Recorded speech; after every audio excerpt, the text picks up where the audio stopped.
Bienvenidos, bienvenidos Perfecto. todos a esto que es la hora NEA.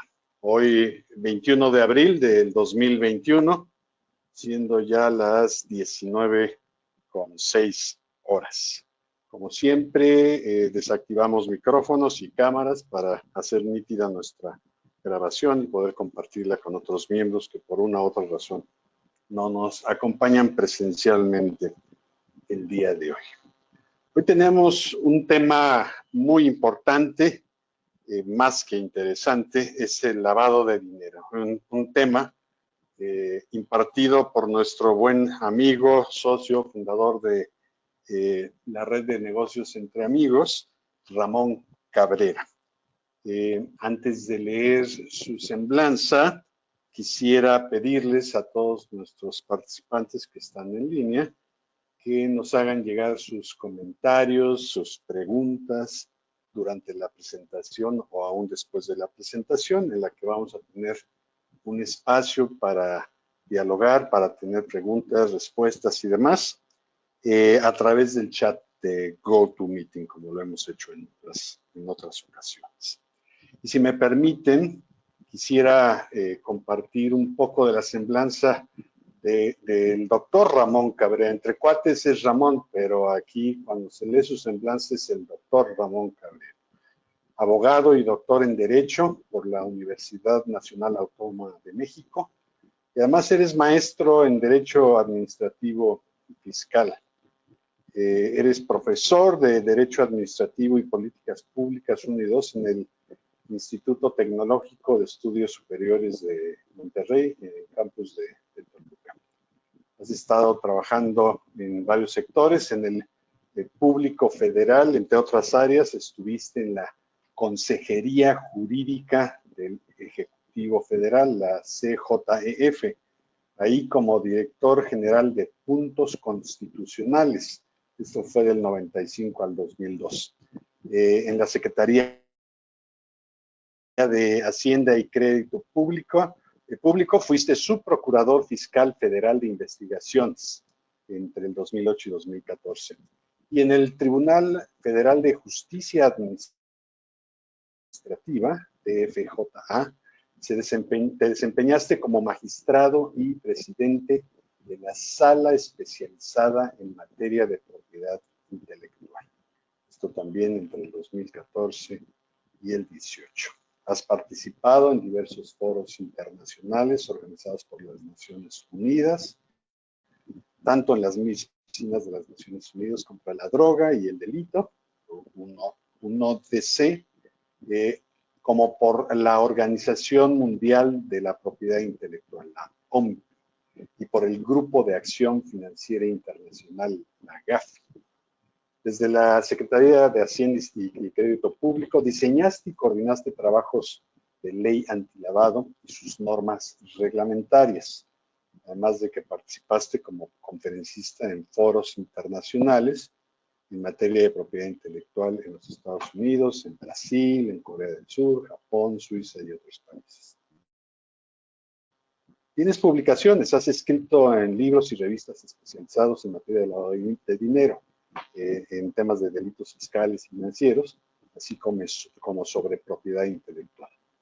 Tu tesis doctoral versó sobre los delitos fiscales y financieros como delitos contra la seguridad nacional. Actualmente eres socio director de la firma legal Spetzen, SC, dedicado a temas de prevención del lavado de dinero, fiscales, penal tributario y penal financiero, también de propiedad intelectual, así como de consultoría y asesoría legal especializada.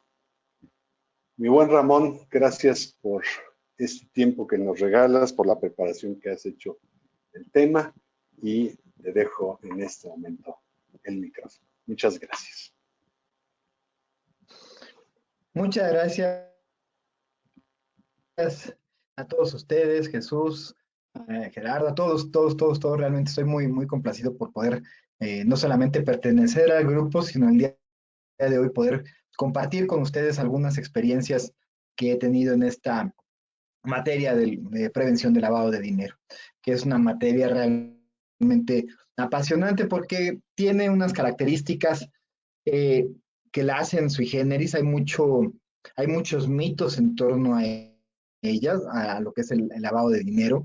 Hay un poco conocimiento de lo que realmente es el esquema, los esquemas que se pretenden y sobre todo bueno, toda la parte creativa del crimen organizado se vuelca en esta materia para tratar de ocultar el origen ilícito de el origen ilícito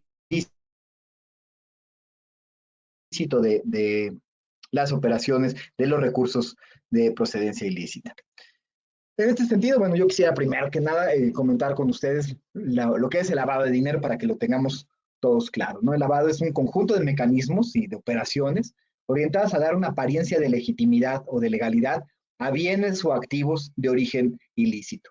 Es decir, como diría mi hija un día que la llevé a una conferencia, me decía es cuando la gente que hace cosas malas hace creer que su dinero lo obtiene de cosas buenas. Esa es justamente la fórmula, yo creo que más sencilla para entender el proceso del lavado de dinero.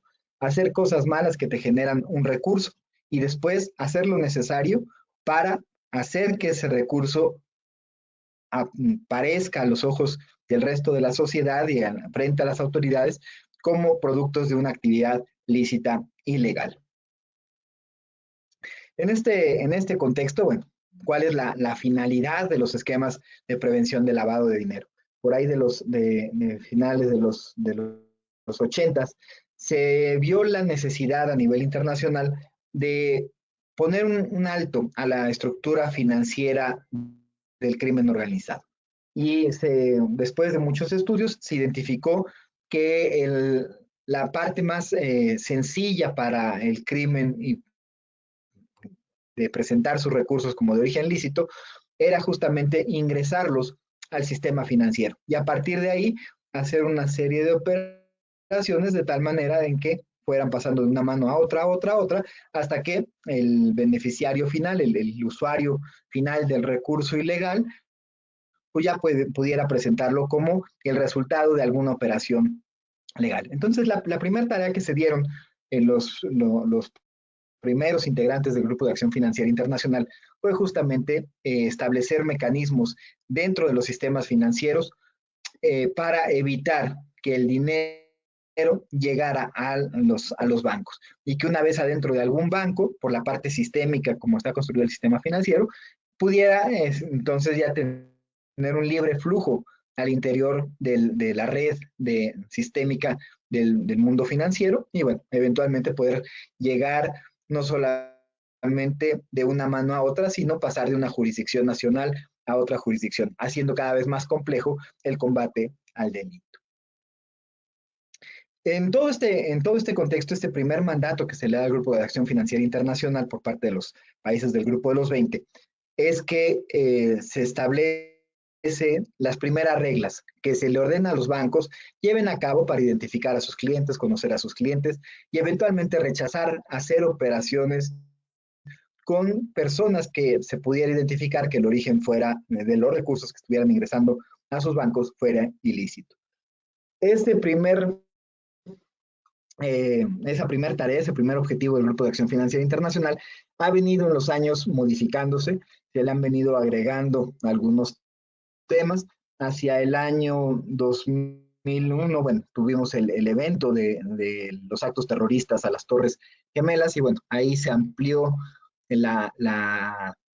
ahora sí que el mandato de Gafi para que también en paralelo a la lucha en contra de los recursos de operaciones ilícitas, también se ampliara para lo que es la prevención del financiamiento a las operaciones terroristas, al terrorismo nacional e internacional. Aquí tiene una característica de por qué se tuvo que ampliar, porque primeramente todo el enfoque estaba dado en función de recursos de origen ilícito. Y en el caso del financiamiento al terrorismo, los recursos pueden tener inclusive origen lícito y ser destinados a un fin ilícito que es el terrorismo. O bien también ser producto de actividades ilícitas, pero al tener esa posibilidad de que los recursos con los que se financia el terrorismo también tuvieran origen lícito, había que hacer algunos ajustes en la temática, en la metodología a implementar para el combate. Posteriormente se hizo una tercera encomienda al Grupo de Acción Financiera Internacional para combatir lo que son las armas de destrucción masiva, el comercio de las armas de destrucción masiva.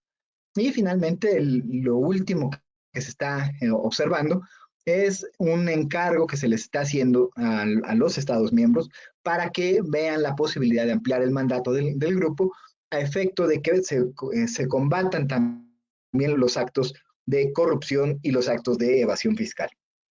Todo este devenir histórico del Grupo de Acción Financiera Internacional se ha venido reflejando en una serie de recomendaciones que emite el grupo, que tienen que asumir e implementar sus países miembros. Y van desde la parte del diseño normativo que se tiene que construir en cada estado para combatir todos estos fenómenos delictivos, por un lado, ver todas las reglas que se tienen que dar para aquellos que están directamente relacionados con el tema, específicamente las instituciones financieras, y eventualmente, bueno, en el quehacer diario también se dio cuenta del uso de una serie o la participación de alguna serie de actores económicos distintos a los bancos que servían como un medio inmediato previo para el ingreso del recurso. Y de ahí, bueno, se estableció una serie de sujetos que se llaman a nivel internacional como los gatekeepers, sujetos obligados en algunas otras legislaciones, y en la nuestra, los sujetos que se dedican a realizar actividades vulnerables para efectos de lavado de dinero. En este gran contexto, se identificó una serie de actividades a las que recurre normalmente el crimen para dos grandes temas. Primero, para poder realizar operaciones que sirvan para evitar la identificación directa del origen del recurso. Y entre ellas, bueno, pues están los notarios que intervienen en los procesos de adquisición de inmuebles, en la conformación de estructuras financieras, en la constitución de fideicomisos, al igual que, bueno, los corredores públicos. También se dio cuenta de que, bueno, había otras actividades, por ejemplo, los desarrolladores inmobiliarios, que también eran frecuentemente utilizados para poder generar este tipo de ilícitos. Y bueno, así nos podríamos ir con todo lo que es el catálogo de actividades vulnerables que contiene nuestra ley en su artículo 17. Entonces, en términos generales, bueno, ese es el contexto que obliga a México a adoptar, entre muchas otras medidas, un régimen en el sistema financiero de prevención de lavado, pero también nos obligó a establecer una serie de obligaciones legales para alertar a la autoridad de posibles operaciones que se estuvieran sucediendo en el contexto de estos sujetos obligados, de estos gatekeepers de los que hemos hablado. Y en este sentido, bueno, se emitió la Ley Federal para la Prevención e Identificación de Operaciones con Recursos de Procedencia Ilícita. Es un nombre muy largo para la conocida en el medio y en el argot diario como la Ley Antilavado.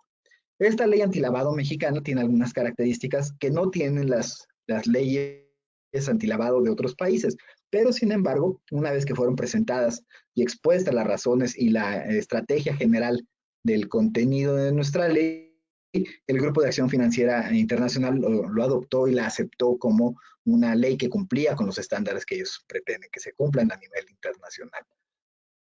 Aquí es muy importante tener en cuenta que dada la globalización del crimen, es que tenemos que tener un lenguaje común muy sólido entre los distintos países para que todos podamos entender básicamente los mismos conceptos a nivel global, de tal suerte que los procesos de extradición no se compliquen por esas faltas o por esas falta de homogeneidad o de identidad entre las disposiciones legales que pudieran evitar un más efectivo combate a lo que es los procesos de lavado de dinero. En todo este contexto, bueno, nuestra ley que se emite, bueno, se promueve en el 2008 y se acaba publicando por ahí del 2010 y entra en vigor ya pleno con todos hacia el 2012, establece tres grandes obligaciones. La primera es un obstáculo al uso del efectivo, porque debemos de recordar que el crimen, por lo general, lo que genera es dinero en efectivo. Muy difícilmente las primeras operaciones en materia criminal se realizan con transacciones, transferencias, cheques, tarjetas. Las primeras transacciones que se realizan a nivel de crimen, normalmente por la facilidad y el blindaje que da el anonimato del dinero en efectivo, es justamente eso, generar dinero en efectivo. En consecuencia, México decidió que tenía que utilizar la herramienta de limitar el poder liberatorio del dinero en ciertas operaciones para efecto de que los billetes, las monedas, las divisas y las joyas no pudieran ser utilizadas como medios para liberar obligaciones y mantener o esas operaciones en el ámbito de lo ilícito y por tanto la posibilidad de declararlas nulas con todos los efectos que tiene, es decir, hacer totalmente, digamos, innecesario o totalmente intrascendente el hecho de que se haya llevado una operación de esa naturaleza, porque al final del día los efectos de la misma iban a quedar sin tener un valor en el mundo jurídico. Entonces, el primer tema fue justamente identificar en qué operaciones, sobre todo en México, porque este es un caso muy particular de México, se utilizaban grandes cantidades de efectivo para ya sea convertirlos en otros depósitos de valor o bien en unos instrumentos que le dieran mayor facilidad de movimiento, porque al final del día el mover el efectivo es un problema, inclusive para las organizaciones criminales que también son objeto o sujetos de actos criminales de otras organizaciones. En ese contexto, bueno, podríamos pensar, por ejemplo, en el caso del ciudadano de origen chino Shen Ligong, donde se vio en las noticias que tenía una cantidad impresionante de dinero en efectivo. Y bueno, volvemos al punto. La cantidad de dinero en efectivo que generó por vender los precursores químicos con los que supuestamente hacía medicamentos y que realmente estaba destinándolos a la fabricación de medicamentos, bueno, más bien de drogas sintéticas, le genera una cantidad de dinero en efectivo muy, muy grande. Y ante la incapacidad, imposibilidad, llámenle como quieran, de poder haber generado una estructura que le permitiera lavar más eficientemente el dinero, la velocidad de generación de efectivo le generó justamente el problema que tenía de que no tenía espacio donde guardarlo. Y entonces lo empezó a acumular en su casa hasta que su casa era prácticamente una bóveda bancaria. Y no por otra razón, sino porque no tenía la capacidad de traducir ese dinero en un esquema que pudiera aparentar licitud y que eventualmente le permitiera ingresar esos recursos de, de ventas en efectivo al sistema bancario. Entonces, ese es un ejemplo de qué es lo que se pretendía utilizar, de cómo es que se genera el dinero en esas cantidades.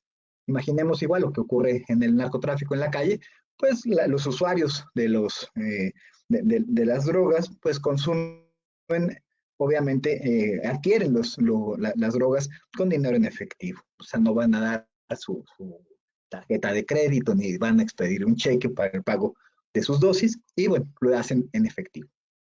Entonces, ahí también, por ejemplo, vimos cómo un personaje también del mundo criminal que fue muy famoso, conocido como el Indio, que agarraron ahí en la zona de Whisky Lucan, cuando todo el problema de la Barbie, que habían baleado el JJ al futbolista Cabañas y demás. Bueno, se destapó esa red de narcotraficantes y uno de los jefes de esa banda, era justamente un señor apodado el Indio. Ese señor apodado Indio tenía no menos de 60 propiedades en donde él que utilizaba en su día a día para estar a salto de mata, nunca dormía en un mismo lugar por más de una noche Y bueno, esas 60 propiedades, cuando se investigó, todas fueron adquiridas con dinero en efectivo. Y hablamos de 60 propiedades de lujo, ubicadas en la zona de Huixquilucan, de Santa Fe, Bosques de las Lomas. O sea, no estamos hablando de casas de interés social o departamentos de interés social. Estamos hablando de propiedades de un valor realmente importante. Y cuando se hace el análisis, lo que se vio es que se tradujo el dinero que obtenía del narcotráfico en efectivo en la compra de ese tipo de inmuebles. Entonces, bueno, se hizo un listado de esas operaciones, y que son las que recurrentemente sirven de mejor forma para traducir esa cantidad importante de billetes en bienes o concentrarlos, por ejemplo, en otros, en otros bienes de valor, como por ejemplo diamantes, obras de arte, donde en un cuadrito de 50 centímetros por 50, pues puedes acumular valor por 10, 15, 20 millones de dólares en una obra de arte. Entonces, traducir 50 millones de dólares en billetes en, en obras de arte o en un puñado de diamantes o en unos cuantos centenarios es mucho más eficiente para efectos de poderlos traer a salto de mata en lugar de andar trayendo el recurso en efectivo. Entonces, bueno, esa fue la lógica por la que se estableció la restricción al uso del efectivo en algunas operaciones. Entonces, ese es uno de los pilares bajo los cuales se construye la legislación mexicana. Los otros pilares ya son justamente los generales. Estos se generan a nivel internacional, que es la parte de identificar a los clientes, documentar las operaciones y eventualmente, cuando se dan ciertas condiciones, que en el caso de México se buscó que fueran totalmente objetivas, presentar avisos ante la autoridad. ¿Y por qué decimos esto? Porque, bueno, en las legislaciones de otros países, lo que ocurre es que se le deja a cada sujeto, a cada actor que se ocupa de una actividad vulnerable, un gatekeeper, de hacer una valoración de su propio negocio, del propio perfil de clientes que maneja y eventualmente cuando detecta a un cliente o a un potencial cliente que está llevando a cabo operaciones que se salen de la normalidad de su negocio, de la normalidad de su operación, de la frecuencia con las que interactúa ese cliente con esa actividad, en ese momento esa percepción de sospecha, esa percepción es la que da lugar a que el propio gatekeeper decida si da o no da aviso a la autoridad de esas operaciones. Si da aviso y eventualmente esa información acaba siendo útil para la autoridad para detener a una red de operadores de lavado de dinero, bueno, el personaje que haya dado ese aviso, pues tiene el excluyente de responsabilidad por el hecho de que fue un ente que cooperó con la autoridad. Y si no lo dio, porque no consideró, por que a su criterio no fue suficiente extraña o sospechosa la operación, el personaje o la actividad a la que se dedicaba el cliente y no dio aviso, bueno, esa persona tiene que asumir la consecuencia de que tendrá que explicarle ya a un juez cuál es la razón por la cual no dio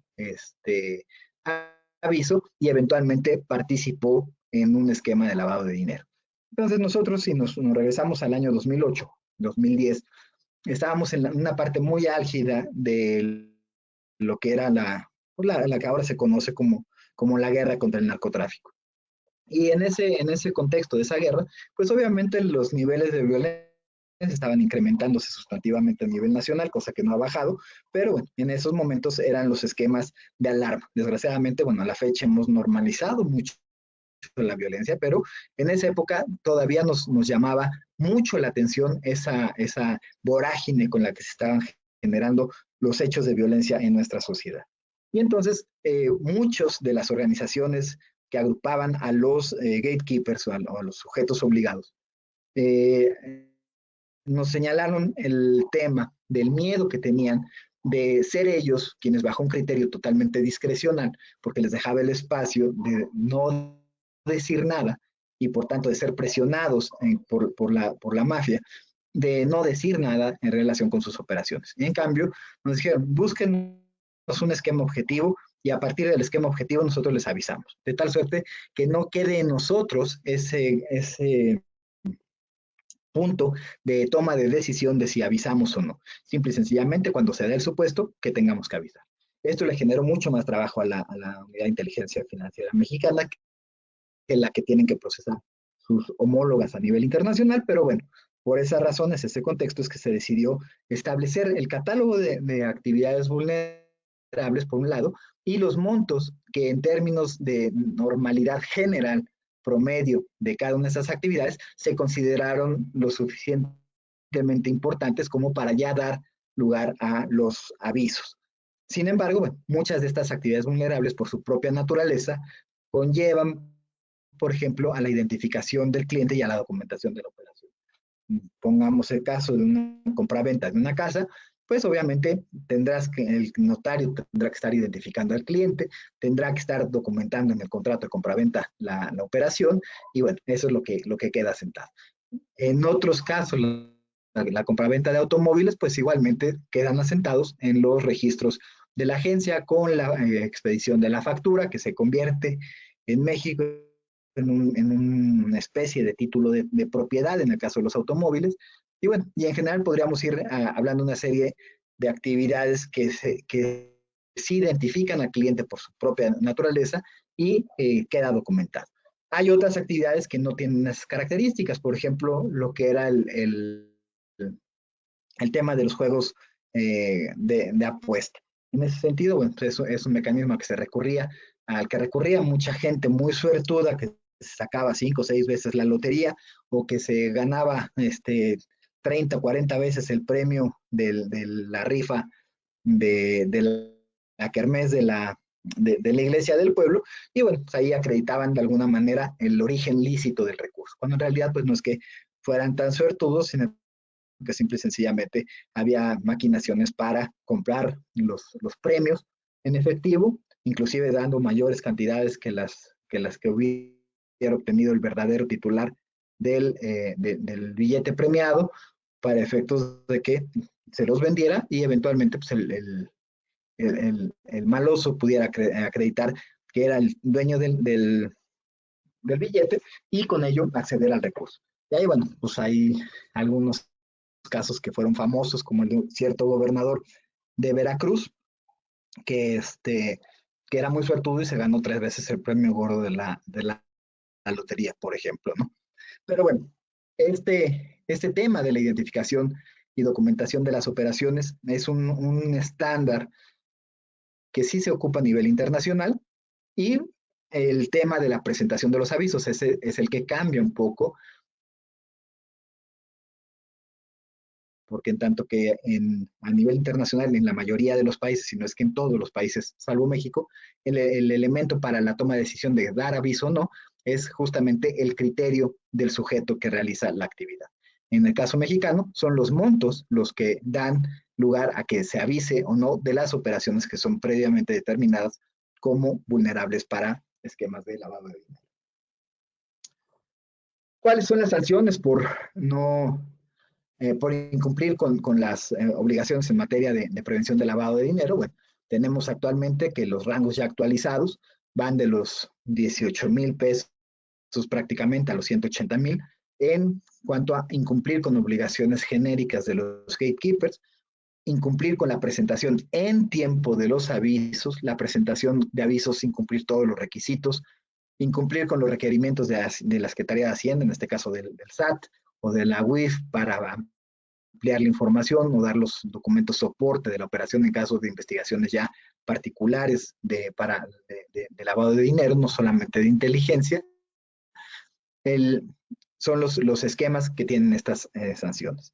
Luego hay un segundo grupo que son incumplir con las obligaciones fedatarias en operaciones en efectivo, es decir, que son aquellas en las que se utiliza dinero en efectivo,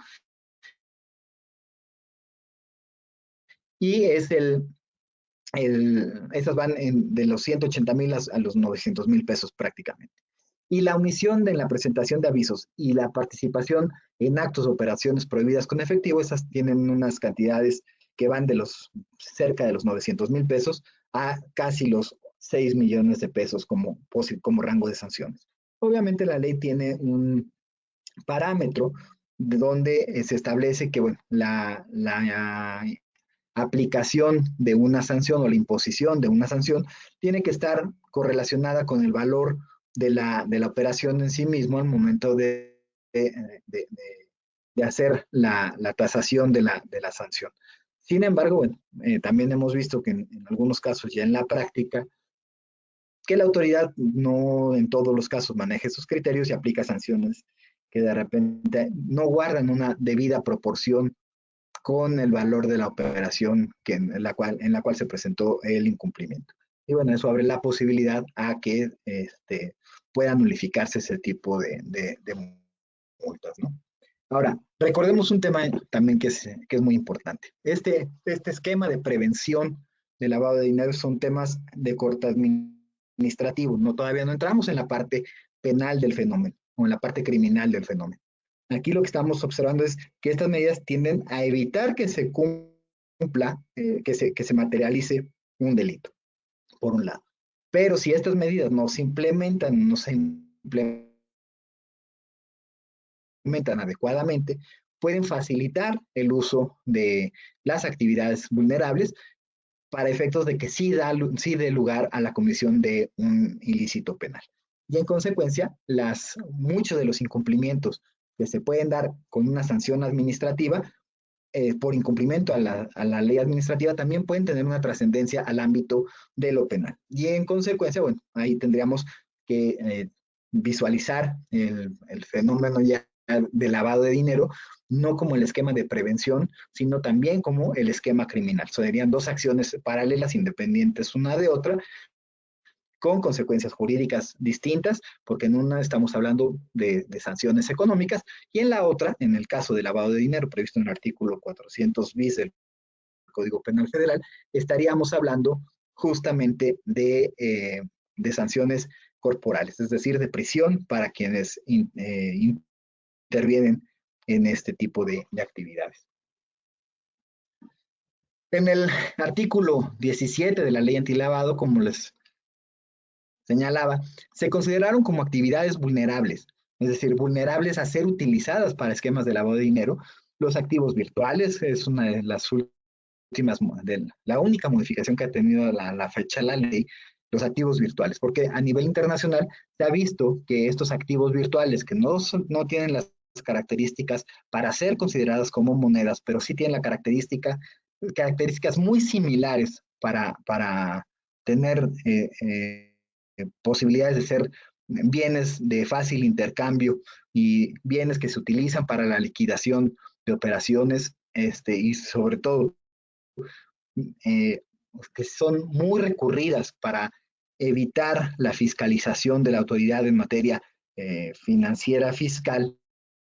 El uso de estos activos virtuales, llámense las monedas virtuales, son ya ahora objeto de aviso por parte de los sujetos que se dedican a la comercialización o a la intermediación de estos, en el manejo de estos activos virtuales, de estas bitcoins, de estos monedas de este corte.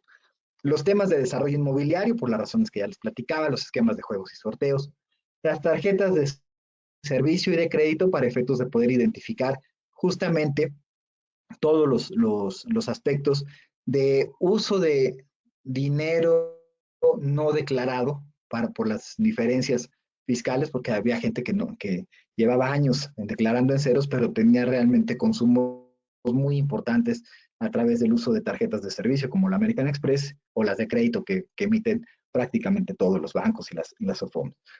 El esquema de tarjetas de prepago y de cupones, porque al final del día es una forma de traducir dinero en efectivo en esos medios de pago que pueden ser receptáculos de valor, que después son utilizados para ya el uso generalizado del dinero. Las tarjetas de devolución y recompensa, los cheques de viajero, los mutuos de préstamo crédito. Aquí también es importante, porque en estos casos no es cualquier mutuo, cualquier préstamo el, el que es objeto de una obligación, sino que son aquellos mutuos o préstamos que están en los que interactúa una parte de manera habitual o profesional. Y el habitual o profesional es un término que se recogió de la legislación financiera, sobre todo en los temas de compraventa de divisas, donde, bueno, para poder realizar la compraventa de divisas hay tres esquemas. Uno,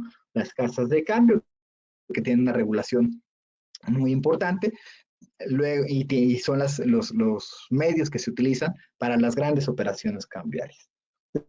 Después por las necesidades propias del país, la dinámica económica del país, hay una serie de intermediarios que pueden llevar a cabo operaciones diarias con un mismo cliente de hasta $10,000, pero no más. Y estas son las casas los centros cambiarios, que tienen una regulación más laxa que una casa de cambios, no tienen toda esta posibilidad porque también se supone que el potencial de manejo de dinero de un centro cambiario es distinto y muy limitado en comparación con el potencial de operaciones que tiene la casa de cambio. Entonces, ese es un segundo esquema. Y el tercero pero bueno, en ese caso, el centro cambiario es alguien que se dedica de forma constante, prácticamente de manera profesional, a realizar este tipo de operaciones. Y la eventual operación cambiaria que puede realizar uno con el compadre cuando le sobraron unos dólares, que no está prohibida, porque bueno, pues al final del día ni nos dedicamos a la compra-venta de dólares, es un tema excepcional o extraordinario en nuestro día a día, y en ese contexto de lo que no es nuestra habitualidad ni una actividad profesional, es que el mutuo, en los préstamos y los créditos, sí se consideran cuando intervienen actores que se dedican de manera habitual y profesional a la actividad. Ya, digamos, ahí podemos identificar a las casas de empeño, podemos identificar a algunas, bueno, las AFOMs, que pueden dar créditos a partir de su objeto social, y algunas otras actividades. Aquí lo importante, por ejemplo, es que la Unidad de Inteligencia Financiera ha ampliado ese concepto administrativamente, dándole un alcance que no está en la ley y que obliga ahora a las empresas que se dan préstamos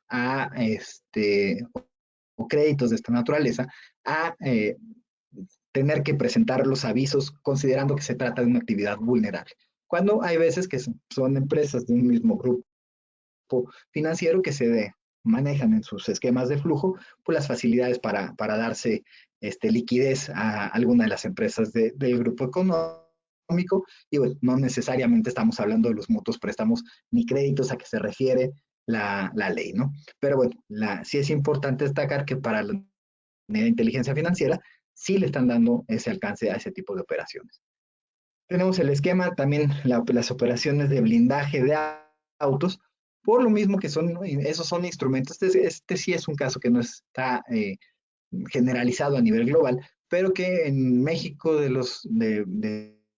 año 2010, de este contexto que les platico, el tema de los blindajes era un tema importante, porque se sabía que que las mafias recurrían al blindaje también de automóviles, a la compra de material de blindajes para la generación de sus vehículos de protección, y no solamente pues, coches de calle, sino también los que de repente se ven en las noticias de esos que les llaman rinocerontes y bestias y cosas así, que son camiones adaptados para generar, bueno, para que tienen ese potencial de servir prácticamente como armas, ¿no? Entonces, en México se decidió que las actividades de blindaje, por ser actividades donde recurrentemente el crimen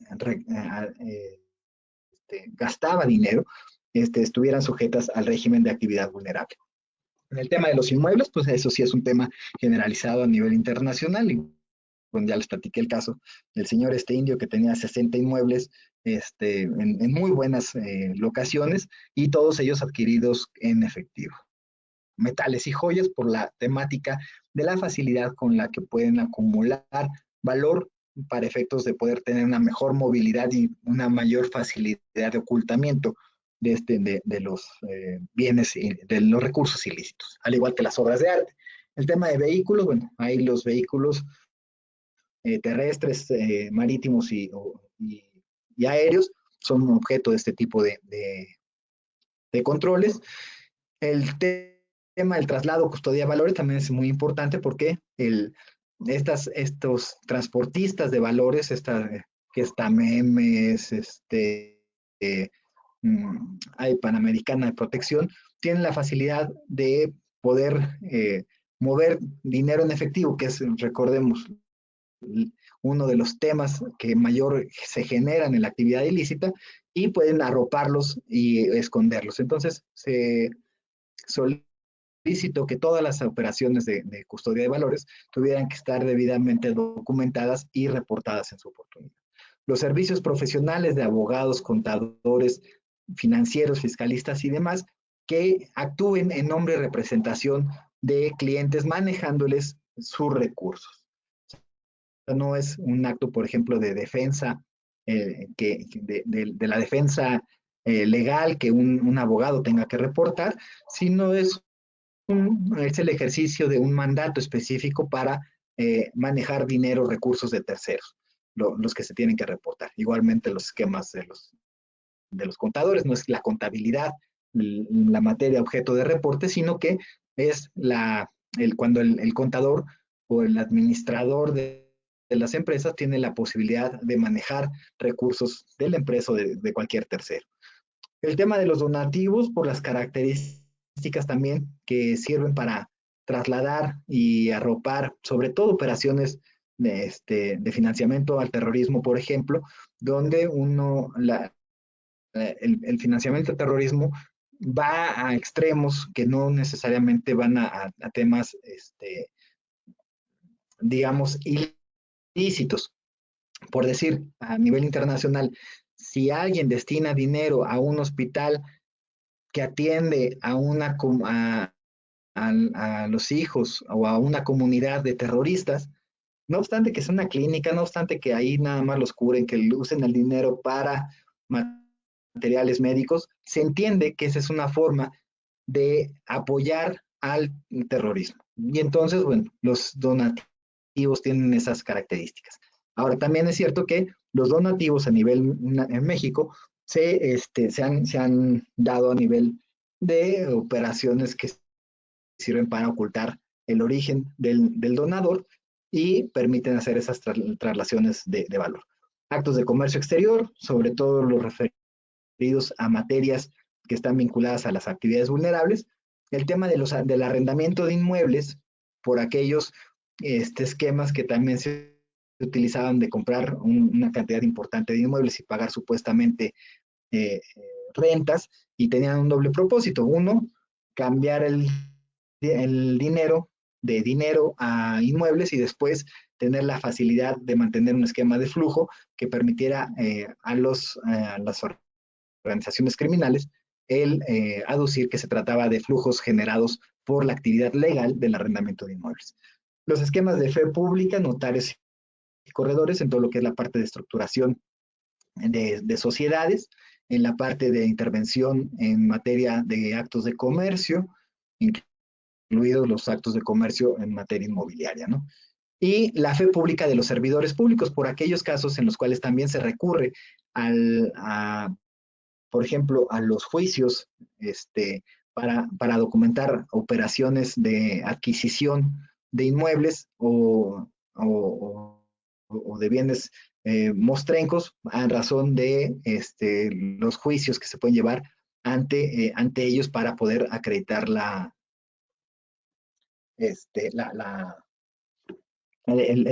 adquisición de los mismos, ¿no? Entonces, bueno, ese es el esquema general. Las obligaciones, como ya les dije, está la de identificar adecuadamente al cliente. En este momento, esa es la obligación que tiene un gatekeeper. Identificar implica que sepamos con quién estamos actuando. No significa que tengamos que saber a qué se dedica, ni de dónde saca su dinero, ni nada, porque la ley se limita en el contexto de identificación de cliente. En el caso de los bancos, por ejemplo, las instituciones financieras tienen un alcance mucho mayor. A ellos se les pide no solamente identificar al cliente, sino conocer al cliente, a qué se dedica, de dónde obtiene los recursos, con quién interactúa de forma regular, cuáles son el volumen ordinario de sus operaciones, de tal suerte que cuando se sale del círculo de sujetos con los que interactúa, en los que cuando se sale de los volúmenes de dinero que maneja, cuando se sale de la frecuencia de las operaciones que realiza, son temas que le deben de despertar al banco o a la institución financiera ciertos esquemas de alertamiento. Y ellos sí tienen un comité interno que hace una valoración de la operación y decide si subjetivamente cuándo reporta y cuándo no. A diferencia de lo que ocurre con los gatekeepers, que son los que tienen que dar el aviso sí, solo si se cumple con el requisito del monto que está determinado en la propia ley.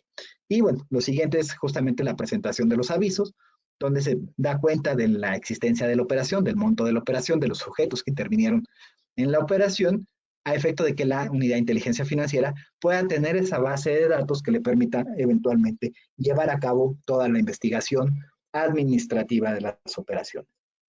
Luego está una obligación derivada, que es la de custodia, protección y resguardo de la información, para que llegado el momento, el sujeto que generó la información se obliga a mantener en sus archivos, ya sea físicos o virtuales, copias de los documentos soporte. De tal suerte que el día de mañana pues, la autoridad tenga forma de criminalizar, al criminalizar o al intentar criminalizar la operación, tenga forma de poder acceder a los soportes. Y después, bueno, en fin, la última es brindar las facilidades necesarias para que se lleven a cabo las visitas de verificación.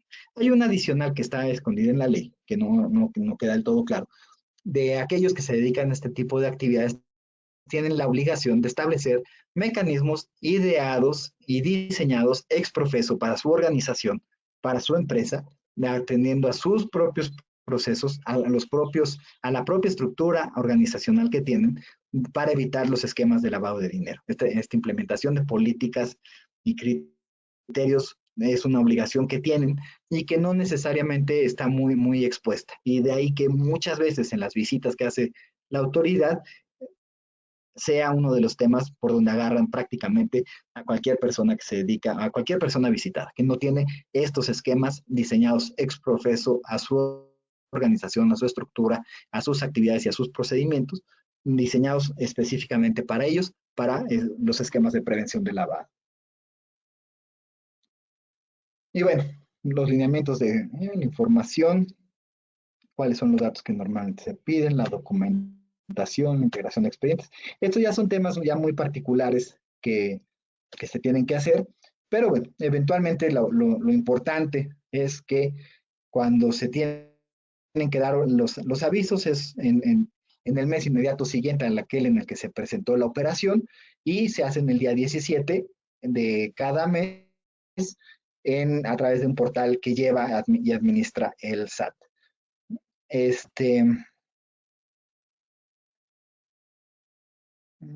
Bueno, yo creo que con esto ya tendríamos una visión muy integral de lo que es el esquema, de lo que es los esquemas de prevención de lavado de dinero. Y bueno, ya entrados en esta parte, pues ya podríamos abordar los casos, las preguntas ya más concretas que ustedes pudieran tener. Les reitero que nuestra firma tiene un área especializada que se puede encargar de dar la asesoría específica ya para casos concretos de implementación de esquemas de prevención o de atención a casos tanto de bloqueos de cuentas, que es otra actividad que realiza y de la que hemos estado escuchando muy recurrentemente en estos últimos meses, últimos años, que lleva a cabo la Unidad de Inteligencia Financiera, que es cuando llevan a cabo investigación administrativa e identifican algún grupo criminal, por la razón que sea, ya llámese criminal, llámese una actividad de índole político criminal, llámese algún acto de corrupción o algún enemigo político, lo que estamos viendo es que la Unidad de Inteligencia Financiera está llevando a cabo bloqueos de cuentas. Y este tipo de bloqueos de cuentas ya se dan en el contexto de una investigación de mayor calado que puede tener una derivación en materia penal. Entonces, bueno, en la firma tenemos esta área de especialidad, podemos acompañarlos en los esquemas de desbloqueo de cuentas, podemos acompañarlos en los procesos penales y podemos acompañarlos en los procesos administrativos de cumplimiento de esquemas de prevención y eventualmente de sanciones que se impongan. Y dicho esto, Muy bien, pues ahora sí Ramón. que quedo a sus Muy órdenes. bien, Ramón. Cualquier Gracias por pregunta, esta duda, comentario. extraordinaria exposición. Y además, digo, nos abres la conciencia porque todos de una u otra manera podemos estar involucrados en un asunto así. Y bien sabemos que la ignorancia no nos justifica delante de la ley. Tenemos unos cuantos comentarios, prácticamente ya se nos fue la hora, el tiempo, pero hay espacio para responderle ahí a Armando Nuricumbo, que te felicita por tu excelente presentación y nos pide tu opinión.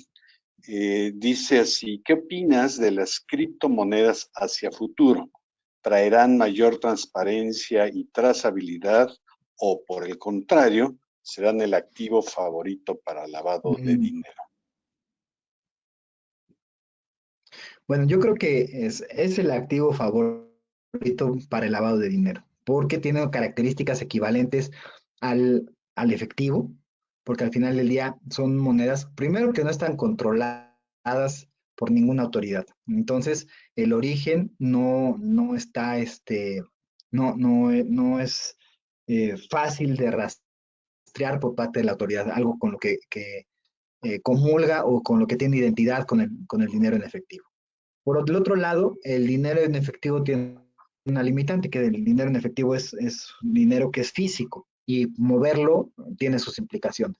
En cambio, las monedas virtuales se orientan en su actividad en el mundo de lo virtual y en consecuencia aparecen y desaparecen en un país y aparecen en otro y la gente les da valor de cambio y eso las hace muy complicadas para poderles dar seguimiento inclusive.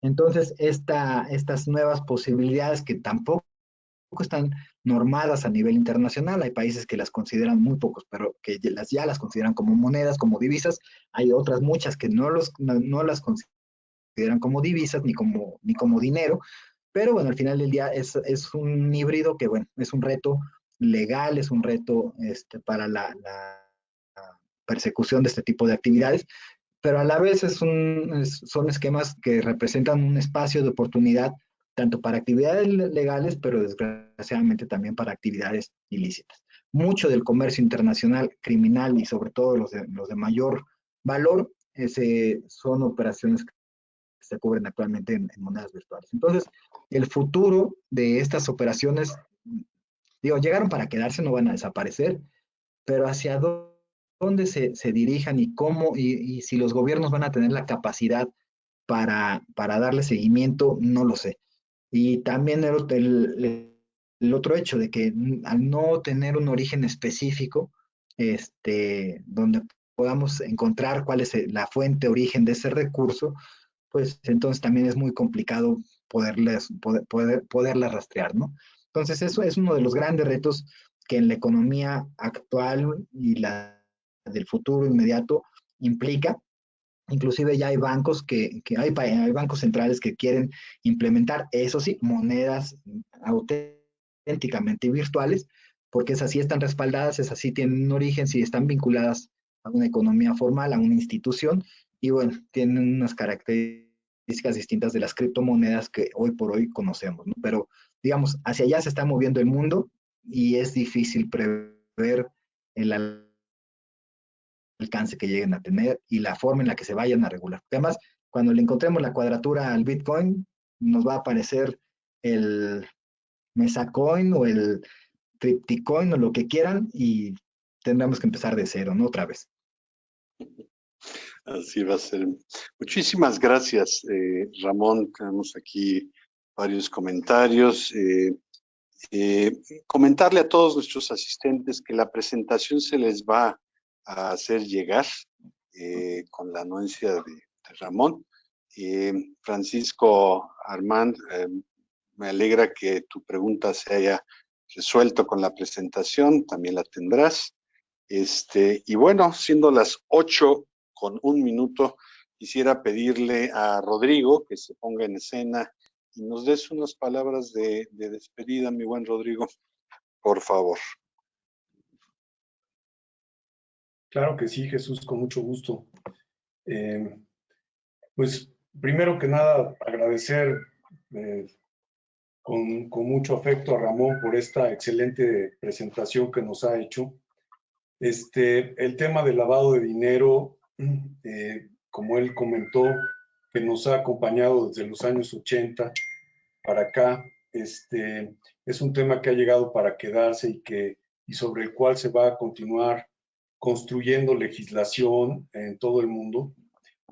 Lo que para mí me parece muy especial de esta legislación es que esta es una de las legislaciones que van a diferenciar a los países que quieren operar con integridad y a los que no quieren operar con integridad. Yo creo que esta es exactamente el parteaguas, es la ley que va a ser este tipo el parteaguas de los estados nacionales que se van a considerar serios y los que van a ser los rogue states, ¿no? Yo creo que este es exactamente donde vamos a notar, ¿no?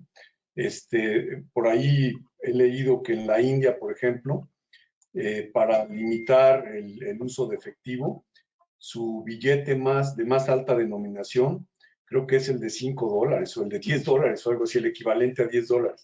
Entonces, con eso, pues para mover el dinero le están complicando la vida de una forma tremenda a los que quieran usarlo de manera ilegal. Y toda la gente que maneja su dinero de forma legal, pues lo va a utilizar a través de sus tarjetas de crédito y de todos los diferentes tipos de pago que hay hoy en día desde el teléfono celular, de Apple Pay y de todos los que hay bancarios y demás. Así que bueno, esto yo creo que en el futuro nos va a servir como la línea divisoria entre los estados íntegros y los que no les interesa la integridad. Así que bueno, pues muchísimas gracias por esta presentación. Les pido a todos, por favor, abrir sus cámaras y sus micrófonos y vamos a darle un fuerte aplauso como se merece Ramón por esta excelente presentación que nos ha dado el día de hoy. Muchas gracias. Gracias, Ramón. Gracias a ustedes.